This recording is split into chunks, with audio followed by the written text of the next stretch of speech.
podes falar sobre o tema? Bem, muito obrigado pelo convite para estar presente nesta mesa. Na mesma altura que recebi o e-mail com o tema desta mesa, recebi também por coincidência um poema de uma poeta americana, a Bianca Stone. Vou passar a ler. Todos os poetas são mentirosos. Assim começa a sua apresentação. Platão provavelmente tinha razão. Com esta mente debilitada, o meu único recurso é a poesia. Atrás da minha cabeça, outras cabeças começam a dizer que sim. Dormitam no anfiteatro cirúrgico por detrás dos meus olhos. Não sei o que guardo com mais clareza na minha mente. A dor do que tive ou o prazer do que não tenho. Após o poema, na infância, mal se consegue olhar para trás sem rir. De como, calmamente, o desejo e a memória acham conveniente destruir tudo. Graças a Deus. Que eu seja atravessada pela lança de madeira da verdade. Que me retirem o painel frontal e a grelha e limpem a lama da minha testa. Que me coloquem uma rosa na mão e murmurem aquela velha oração e acenem com 2 dedos sobre mim. Que o meu único trabalho seja este, encarar a íris azul do céu. Quem foi que pela primeira vez preferiu a afirmação de todos os poetas são mentirosos? No poema Teogonia de Hesíodo, as musas dizem: sabemos contar muitas mentiras parecidas com a verdade. Mas é Platão quem pela primeira vez afirma que todos os poetas são mentirosos e que deviam ser banidos da República Ideal porque não contribuem em nada para a sociedade. Plutarco advertia para não nos esquecermos, antes de lermos um poema, de que todos os poetas são mentirosos. Segundo Aristóteles, os poetas são mentirosos, mas são os melhores entre os mentirosos. Eles encontram a verdade através da mentira. Samuel Johnson escreveu que a poesia é a mãe de todas as mentiras. Sir Philip Sidney argumentou que um poeta não podia ser um mentiroso. Para Montaigne, a grande poesia estava acima das regras e da razão. Nietzsche afirma, e assim falou Zaratustra, que os poetas mentem demasiado. Em A Gaia Ciência associa explicitamente o poeta ao mentiroso, dizendo que ambos utilizam misturas criativas e venenosas para influenciar a percepção. Apesar de os chamar de mentirosos, Nietzsche considerava essa distorção poética necessária para a vida, incentivando os indivíduos a tornarem-se poetas das suas próprias vidas e a criarem os seus próprios significados. É ainda de Nietzsche a afirmação que o poeta vê no mentiroso o seu irmão de leite, cujo leite bebeu até à última gota. Para Fernando Pessoa, o poeta é um fingidor. Para o seu irmão de mentira, Bernardo de Soares, a mentira é simplesmente a linguagem ideal da alma, pois assim como nos servimos de palavras que são sons articulados de uma maneira absurda para em linguagem real traduzir os mais íntimos e subtis movimentos da emoção e do pensamento que as palavras forçosamente não poderão nunca traduzir, assim nos servimos da mentira e da ficção para nos entendermos uns aos outros, o que, com a verdade própria e intransmissível, nunca se poderia fazer. Segundo Fernando Pessoa, existem 2 grandes formas de arte. Uma que se dirige à nossa alma profunda, a outra que se dirige à nossa alma atenta.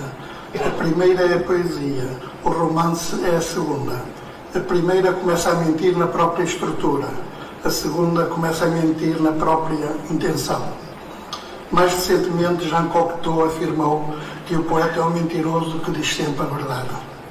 E René Char, o poeta não diz a verdade, ele vive, e ao vivê-la torna-se mentiroso. Paradoxo das musas, justeza do poema. E Octávio Paz quis cantar para esquecer a sua vida verdadeira de mentiras e recordar a sua mentirosa vida de verdades.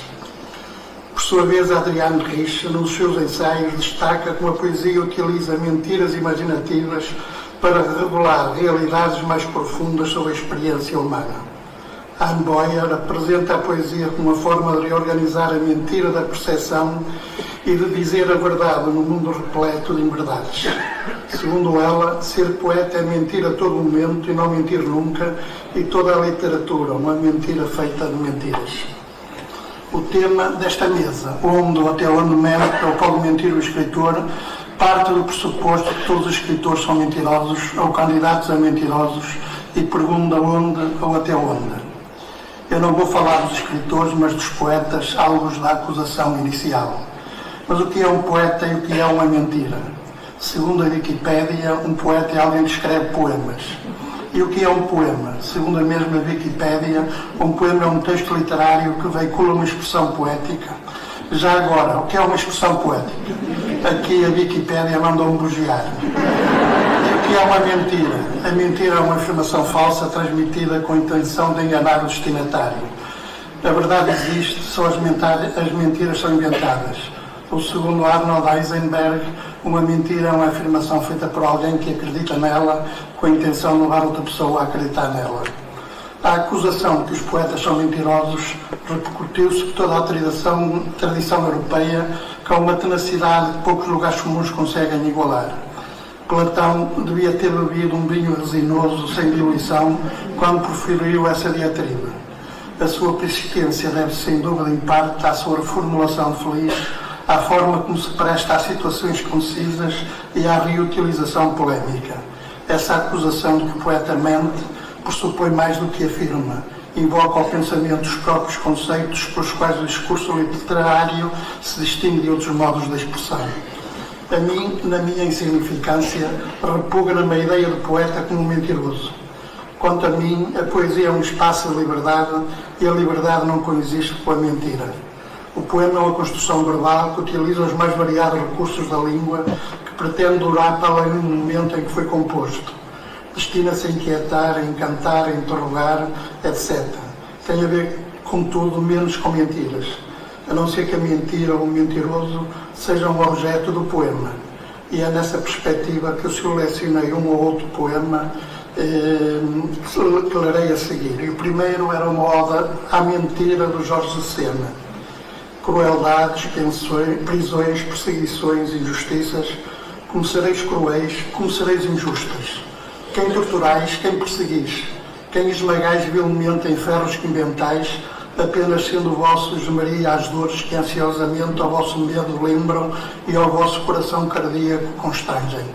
Quem de vós morre, quem de por vós a vida lhe vai sendo sugada a cada canto dos gestos e palavras, nas esquinas das ruas e dos montes e dos mares, da terra que marcais, matriculais, comprais, vendeis, hipotecais, regais a sangue, esses e os outros, que de olhar à escuta e de sorriso amargurado à beira de sabermos, vos contemplam como coisas óbvias, fatais a vós, que não a quem matais, esses e os outros todos, como sereis cruéis, como sereis injustas, como sereis tão falsas. Ferocidade, falsidade, injúria, são tudo quando tendes, porque ainda é nosso o coração que, apavorado em vós soluça, a raiva ansiosa de esmagar as pedras dessa encosta bruta que desceis. Ao fundo a vida vos espera. Descereis ao fundo, hoje, amanhã, há séculos, daqui a séculos, descereis sempre, descereis. Um poema que se chama Mentiras Brancas, da Natasha Tratuí. As mentiras que eu podia contar quando era criança, clara, quase branca, amarela, de pele avermelhada, num lugar negro, eram apenas mentiras brancas. Eu podia facilmente dizer aos brancos que vivíamos na parte alta da cidade, não naquela parte rosa e verde de barracos perto dos carris. Eu podia fingir que os meus vestidos caseiros saíam diretamente da montra da Maison Blanche. Eu podia até ficar quieta, mesmo quieta, como daquela vez em que uma menina branca disse, apertando uma mão, agora somos 3 nesta sala. Mas eu pagava o preço cada vez que minha mãe descobria. Ela batia-me e lavava-me a boca com sabonete marfim. Isto é para te purificar, dizia ela, e limpar a tua língua mentirosa. Acreditando nela, engolia a espuma, pensando que funcionaria de dentro para fora. E um poema do Carlos Drummond de Andrade, que se chama Dois Rumos. Mentir és o problema. Minto de vez em quando ou sempre por sistema. Se mentir todo o dia, erguerei um castelo em alta serrania contra toda a escalada, e mais ninguém no mundo me atira seta ervada. Livre estarei e dentro de mim outra verdade rebrilhará no centro. Ou mentirei apenas no varejo da vida sem alívio de penas, sem suporte e armadura ante o império dos grandes, frágil, frágil criatura. Pensarei ainda nisto, por enquanto não sei se me exponho ou resisto, se componho um casulo e nele me agasalho, tornando o resto nulo, ou adiro à suposta verdade contingente que de verdade mente. E agora um poema do Paulo Aguiar, Eluar, sobre a mentira ameaçadora. A mentira ameaçadora, os estratagemas cruéis e escorregadios de bocas no fundo dos poços, de olhos no fundo das noites e de virtudes súbitas de redes lançadas ao acaso, os desejos de inventar muletas admiráveis, falsidades, armadilhas entre corpos, entre lábios, paciências maciças, impaciências calculadas, tudo o que se impõe e reina entre a liberdade de amar e a de não amar, mas tudo o que tu não conheces. E para acabar, um poema do Afonso Romano de Santana, que conheci aqui há muitos anos numa destes encontros, A Implosão da Mentira. E vou ler só 2 fragmentos, que o poema é muito extenso. Mentiram ontem e hoje mentem novamente. Mentem de corpo e alma completamente. E mentem de maneira tão pungente que acho que mentem sinceramente. Mentem sobretudo impunemente. Não mentem tristes, alegremente mentem. Mentem tão nacionalmente que acham que mentindo história fora vão enganar a morte eternamente. Mentem e calam, mas suas frases falam e destilam de tal modo nuas que mesmo um cego pode ver a verdade em tratos pelas ruas.